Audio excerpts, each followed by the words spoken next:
set in the 1940s in a satirically over-the-top and campy world of superheroes, the Gallows Man and his team must take out the Nazi threat that has infiltrated their city, not only to save the city, but to avenge the death of the Gallows Man's former mentor. The C-List Villains presents Indie Creator Corner, The Gallows Man.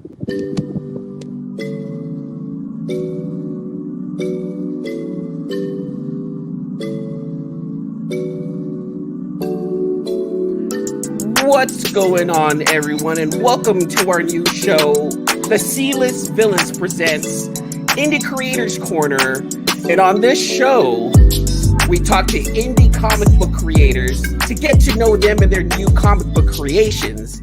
And tonight, we're here with Brandon, creator of the Gallows Man from Dismay Comics, as we ask him about his new Kickstarter venture. Welcome to the show, Brandon. Welcome to the show. Welcome to the show. Woo! Thank you for having me. What's up, Brandon? Welcome, Brandon. Welcome. Again, like on the intro, I figure this should be a perfect platform for you to showcase what your new work is and your Kickstarter. And well, welcome to the first grand show. Thank you. I'm happy to be the honors of being the first, but of plenty more to come. Well, we'll see how this works out because you'll be the good. So, why don't you tell us about yourself? And we're not saying that this is a dry run, Brandon, but this is a dry run, Brandon. Okay. Hey, all other comic creators, send them an email. No matter what happens, send them an email saying you want to be on their show. Exactly. Sweet. All right. So, why don't you tell us about yourself, Brandon, how you got into comic books? In case people can't read or hear, my name's Brandon. Well, I mean, you can now read it on the screen. My name's Brandon. I've been a lover of comics pretty much since I was like early elementary school, I guess. It's like 6 or 7, mostly because my mom used to like to go yard selling and stuff like that, and I'd get tagged along, but eventually I liked doing it as well. But we went to one place and they had a shoebox full of comics, and I went there. I had it as like Batman, Superman, some Marvel character named DP7. I don't even remember who that is. But I remember like diving deep into those and like really liking the comic medium. And then later I went to the mall, and I don't know if you guys ever experienced this, but the mall, they would sell like t-shirts and they would sell like toys and stuff attached to those t-shirts. And sometimes they would have like comics attached to the t-shirts, basically for a way to get like the kid to buy the t-shirt, because the kid doesn't care about the shirt. He just wants whatever's attached to it. And I got a Spider-Man shirt with the first issue of Ultimate Spider-Man #1 on it. Oh, shit. And that kind of, it was a reprint. It wasn't the big tip. The KB Toys reprint, I think it was, and right stuff for Ultimate It probably Spider-Man. is. Okay. Right. Yeah, you're probably right. But that kind of launched my love for superhero comics. That one right there. But yeah, that's kind of my background. I also I kind of grew up on like horror and stuff like that. I don't know if that's good or bad. It's probably, if you read The Gallows Man, probably you can tell has contorted my mind a little bit. But I grew up on like all kinds of horror stuff, but also like the Twilight Zone, where it doesn't have to be R-rated and crazy. You can still have something scary and horrifying with something that's just so minuscule and low budget. So in terms of love of horror, because whenever I started making comics and stuff and writing scripts and stuff, it was always like short horror scripts and stuff. That's how I like wrote my first comic, which is Dismay Avenue #1. That Kickstarter will happen later down the road, but the focus is Gallows Man right now. So are you the head of Dismay Comics, or is there another partner here? I'm pretty much the head of it. I work with different artists as well as different letterers and stuff like that. I think that's something that gets overlooked by the comic community sometimes, is not just artists, but I just mean like letterers. They're kind of the unsung hero. If you read a comic, imagine if the word bubbles and all. Imagine if like it looked like dog crap, like a little kid wrote it or something. It just like a letterer makes a comic actually feel and look professional. I think they need more love than they actually get. But yeah, I pretty much started by myself working with these different people, and I started with like stuff like this, hiring different artists and stuff like that. But yeah. Are you in some I guess literature program in college? That's why you've gotten into writing books? Yeah, that's the weird thing is throughout like schooling, I didn't really realize it. I liked writing. I wasn't that great at it. I didn't realize it till after high school that I like really liked writing. But yeah, I didn't take any like the most literature education I got was like college English Comp 1, English Comp 2, the stuff you have to take going into college, no matter what your degree is. That's pretty much it. I never was like amazing at writing. Like in my English Comp 1 class, I got an award at the end of the semester of Most Improved Writer, which is a good and bad award because it just tells you, oh, Because like you started oh, at this level, and then by the end, you're it's pretty basically much on like, par. oh, well, it's pretty much like, oh, you sucked at the beginning, and then by the end of it, you suck a little less. Like that's pretty much it. Hold on, wait. I think But, yeah. Luke has a question. Luke, what are you saying? No, nothing. All right. Well, we can't hear nothing. Luke because he's not in the. There he is. Well, Luke is the former English teacher right there. Oh, okay. All right. Can he get his mic on? I'm packing comics. Sorry. All right. Oh, okay. Nice. All right. Okay, All so no right. question We'll from allow Luke. it. We'll allow it. All right. Thank you. Thank you, Luke. That was I used to give out that award to my students, and yeah, that's what it was always. I felt a little bad, but they always loved it. So Yeah. I definitely felt some pride with it, as much as you can with that award. But I mostly felt the pride just because I really liked the teacher. But yeah, I definitely had that thought of afterwards, like, yeah, even though I'm improved, it doesn't mean I still don't stink at writing. I just stink a little less. Going back to what you said earlier, you said that you found inspiration and you said the Twilight Zone, and because of your age, and my heart literally dropped. All I heard was the word Twilight, and I thought you were talking about the damn vampire and wolf movie, and I was so afraid. I'm so happy you finished that by saying Zone, Twilight Zone. Thank you. I just want to say thank you. I read all the Twilight books. I loved every second of whatever each one of the movies was called. All of it. That's all right. Thank you so much, inspiration. Brandon. You have no, just kidding. No, you're our guest. Come and hang out. Stay here. Stay with us. Well, he's got to get Brandon. ideas for his book, so why not Twilight?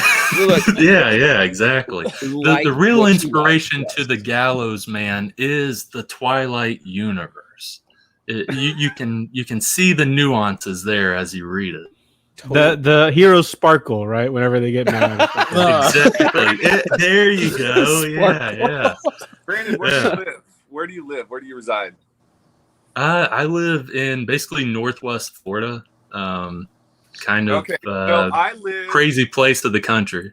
I live in Damascus, Oregon, which is 1 mile away from Carver, Oregon, where they filmed the diner scene and also a lot of the outdoor scenes for Twilight, the first one.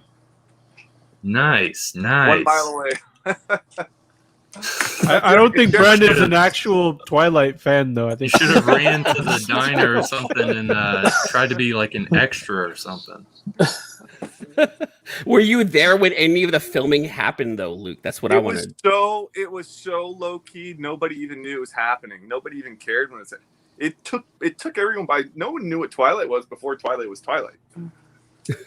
You know, It makes me think of like a recent movie, Godzilla versus Kong. There's a city near me. It's Pensacola, Florida, and like the first third of the movie like takes place in Pensacola, Florida, and like everyone was like so happy. We're like, yeah, people have heard of Pensacola, Florida.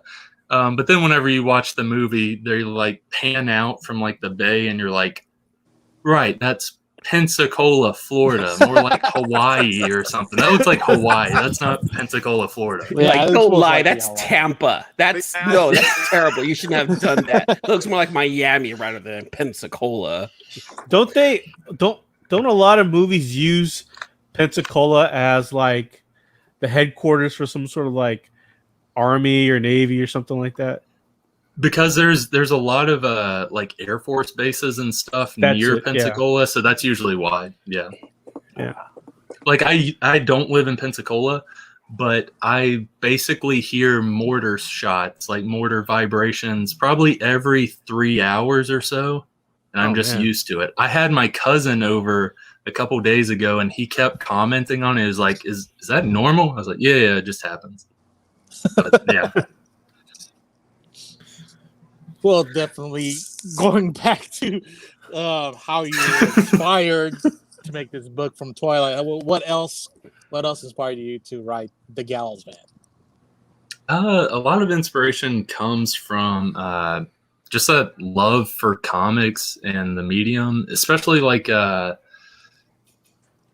Golden Age comics. Like, yes, there is like satire and parody with The Gallows Man, but that can't be there if I don't have that appreciation or love for Golden Age comics as well as Silver Age comics. Because Golden Age comics, they have like the serious like grittiness to it, where Silver Age has like that goofy, campy feel to it. But those are like big inspirations in terms of like character wise. The Gallows Man himself is inspired by a Golden Age comic character named Hangman, as well as like Batman, like simply just Batman elements. And I'm not talking about like modern day Batman, but like the classic. I mean, it's in the Kickstarter, like the 1960s Batman show. A lot of that like campiness and funness with it and stuff like that. Yeah, like essentially the bomb meme that you see with Batman, like that type of stuff inspired this book pretty much. So how did you come up with picking Nazis as your first antagonist in the book? In all honesty, it's like the perfect easy villain for everyone to rally against. It's the one villain where we all come together and like objectively do not like and hate. So it's like, okay, that's a good idea for a villain. Like, I don't want anyone to like not. I want everyone to be against the bad guys, essentially. Right. Which makes sense, because if we really think about it, in real life, the Nazis really were supervillains, right? I mean, that was just they were the ultimate bad guys in a real world. So I guess translating that into a comic and using them as the basis for an ultimate bad guy makes sense. I get it. I like that. It's not even it's not a new idea, but it's also just a good way to get things started, right? Use them as the ultimate bad guy. Exactly. Well, it is. And on top of it, it's the Nazis. Yeah. And on top of it, it's Nazis and it's a Nazi cult. So you tie those two together. Both are like, we don't like them. Objectively, we don't like that type of stuff. When you combine them, it's like, okay, big villains right here. Give us the premise of your book and why should people read it? So basically, the premise of the book is basically, trying to think of a way to kind of put it. I think Eman talked about it briefly, so I'm trying to think of another way to put it. I'll first say the best way to describe the book is if you take the 1960s Adam West Batman show, if you take that and mix in some Quentin Tarantino movie violence, you mash those together, you get the Gallows Man. That's a good way of putting it. Like we've talked about here, a big focus on the book is it's set in a satirically over-the-top world, basically. The city that we're in, it's called Town City. So original, I know. Town City is what they're in. And basically there's this Nazi threat, this Nazi cult that's kind of underground. Well, once you start reading, it's literally underground, but like a underground sense in terms of they're hiding from people. There's this Nazi threat that's there, and the Gallows Man and his team, which includes Newsboy, includes Bertwald the butler, Jamie the billionaire philanthropist, all of them. They are basically trying to track down and eliminate this Nazi cult threat. And the Gallows Man has some personal investment in this as well, because you'll see in the comic, but his mentor, something happens to him from the leader of this Nazi cult. Do me a favor, and you gave us the background of Gallows Man. I need to know background for Newsboy. Could you talk a little bit about Newsboy also? It's just we'll be acting it out here in a few minutes. Yeah, so Newsboy, I basically needed like a Robin-esque character. Robin-esque in terms of like the happy-go-lucky kid he's like 9 years old, but he's doing these horrific acts. And the Gallows Man's okay with it, like Batman is, stuff like that. But I was trying to think of like a good costume for him. Like Newsboy, I think the name came first, like Newsboy happened, then I was like, okay, what's a good costume? And so I was just thinking, I was like, man, it would be like kind of terrifying to see, like this little 9-year-old boy. Like if you're a criminal, you're just doing your criminal stuff, you just see this 9-year-old boy who's just like happy-go-lucky. He's like, yeah, I'm going to kick some butt tonight. And he's wearing this executioner outfit. Like that's a bit scary right there. But it's all like silly fun. I think that's a good way to put the book, is it's just silly, stupid fun. It's reminiscent of what do you call it? Pirates of the Caribbean, where they have Jack Sparrow at the gallows being hung, and there's this person in the same outfit what Newsboys is wearing. Correct? Oh yeah, I think so. Yeah. That's basically the executioner outfit, and like Helen Bolton, the artist. That's who I work with on this book. I remember thinking of this idea, basically executioner boy. That's basically what it was, and like I remember, because I'll send her references for stuff if I want it to look kind of a specific way. Ultimately, she's able to like make it look a lot better than what I was envisioning. But I sent her like 3 or 4 like Party City outfits or something, like pictures of those or whatever, and maybe some like pictures from movies and stuff, being like, I want this type of mask, but I want this type of torso piece and this type of boots and all that stuff. Yeah, it also reminds me of some of the stuff I've seen in adult bookstores. What? Wait, what? Stop! No! Stop! What? Why? Red? No. It looks like it. So that's Red. He's fully clothed, everyone. Yeah, except the one scene where Gallows Man is in his underwear. Were you thinking of making him fully nude?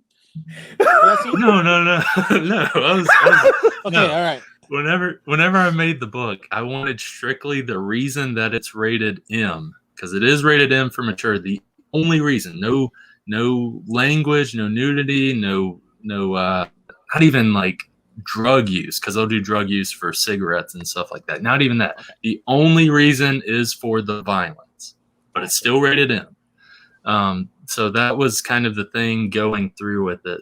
No. He was always going to be in his underwear, because that's like the silly aspect. Him with the mask and whitey tighties. That's the big thing. I told her whitey tighties specifically. That was on the script. At least they're clean. Yes. He had no brown streaks or anything. Real fast, I just want to send a shout out to Hood Rat Comics for stopping by. Thanks for hanging out, my friend from Team Nerd Herd. We really appreciate the support from you guys. Thanks for coming by and kick it. How are you seeing that? Are you watching the live stream on YouTube? No, the chat box. So the chat box. Oh, I don't see anything on there. Minimize it, man. Don't full screen it. Oh, okay. Well, we're at the part now of the show where we're gonna read a page of the comic. Brandon, can you set us up on the scene here first? Yeah, so the setup for this, let me pull it up.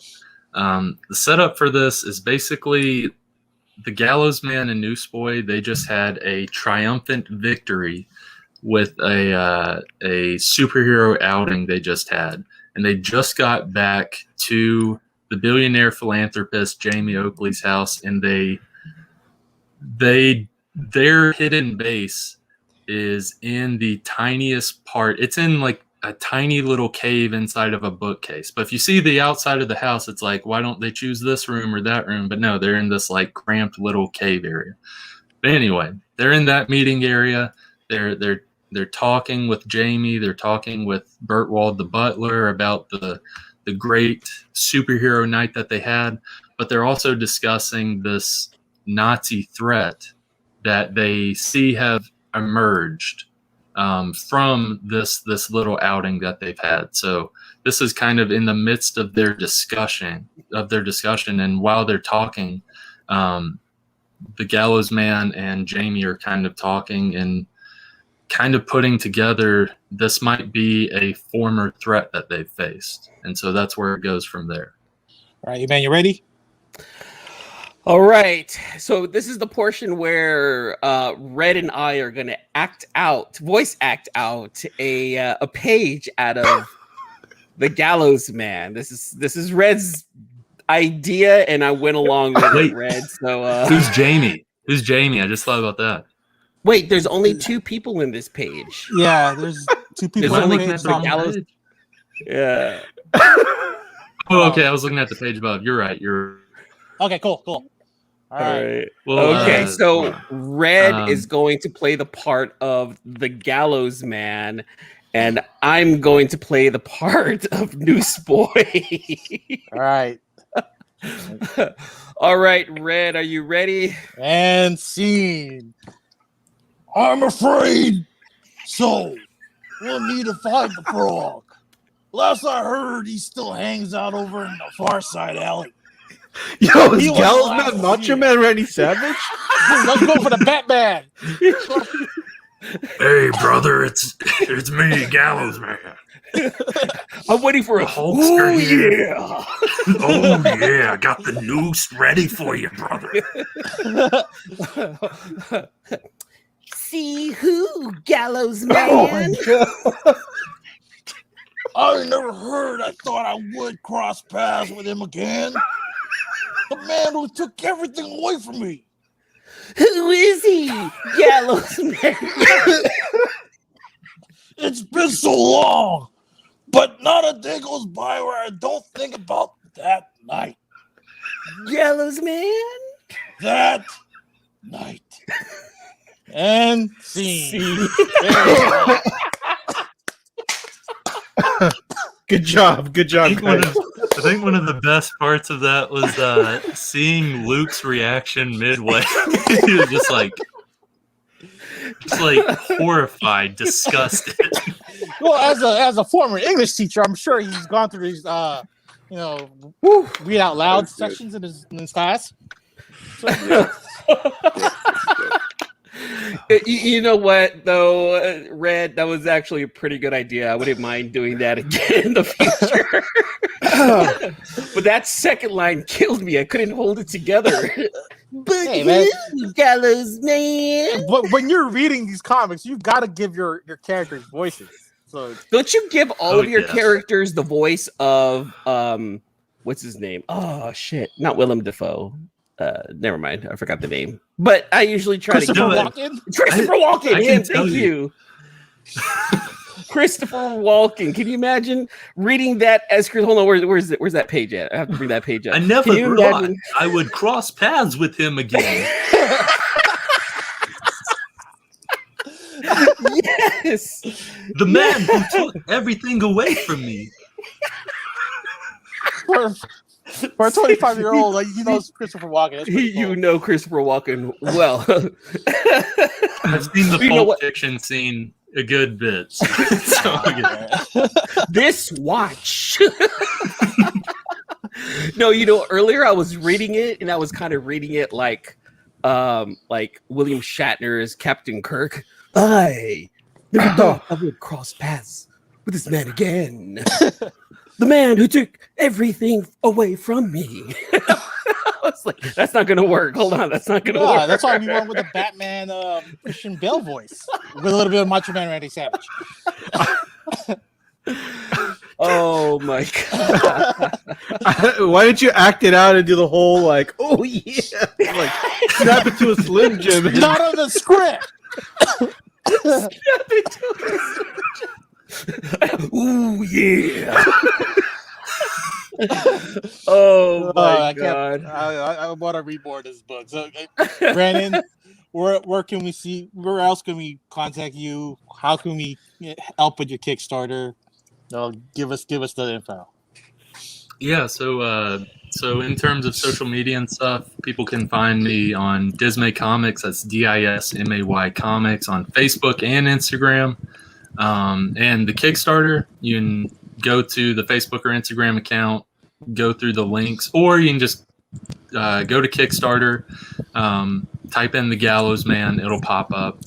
And any bit helps. Like right now, we've already passed our goal, but we're still reaching for stretch goals and stuff. And also, if you want a copy of this book, you need to hop on to the Kickstarter because in terms of extra copies and stuff, I'm buying extra copies just for conventions and stuff. I'm not really going to do like after the Kickstarter mailing and all that stuff. So if you want a copy, you got to get on the Kickstarter.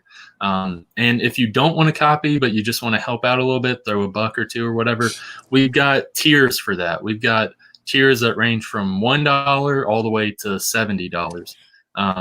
But one of the best like bang for your bucks type tiers that we have is I think it's called the Great Value Bundle on the Kickstarter.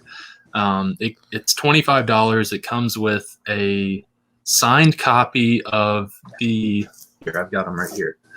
Signed copy of the regular cover version of the Gallows Man, as well as a signed copy of the variant cover of the Gallows Man. As well as what else? A sticker set, Gallows Man #1 sticker set, a PDF, like a digital copy of the comic, as well as a PDF of the script of the first issue of the comic, as well as a thank you. Like your name's going to be a part of our social media post whenever we're thanking everyone.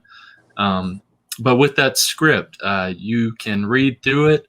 And you can read it and be like, man, this guy does not know how to write. Maybe you can get something out of it. Who knows? We'll see. Is there a way that people can possibly preview like the first 2 pages or so they know what it's about or anything like that? They can go to the Kickstarter, and I've got the first 7 pages as like a sneak peek, basically, to kind of show you the tone and how the book is. So if you read those first 7 pages and you're like, this is the dumbest thing I've ever read, then I'm sorry. then I don't know what to say then. Well, I'm quite impressed with what you've written so far, and we appreciate you jumping on the show with us and letting us read your book on, I guess, live with the character voices that we've chosen. And, hopefully we get more people out there getting more interested in your book. So, again, Brandon, thank you for coming on the show. Thank you, guys. This is awesome. All right, guys, you have anything to add before we go here? That's it from me. That's it. Yeah. All right. All right, guys, from the C-List Villains here, we thank you for watching our first show of the C-List Villains Presents Indie Creators Corner. Hopefully see you soon again, maybe. Or we'll probably amend this to the original show. Thanks again. Later.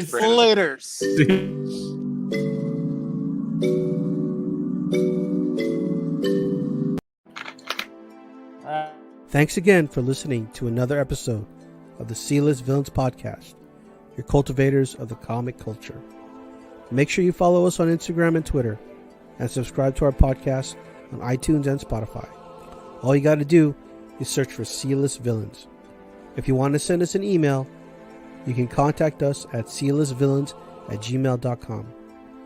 Make sure you follow Luke Weeks on Facebook and Instagram, and join his Facebook group, Rare Keys and First Appearance Comics, also known as RKFA Comics. I'm your host, AJ, and you can find me on Instagram, AJ the Comic Collector. Thank you, and see you next episode.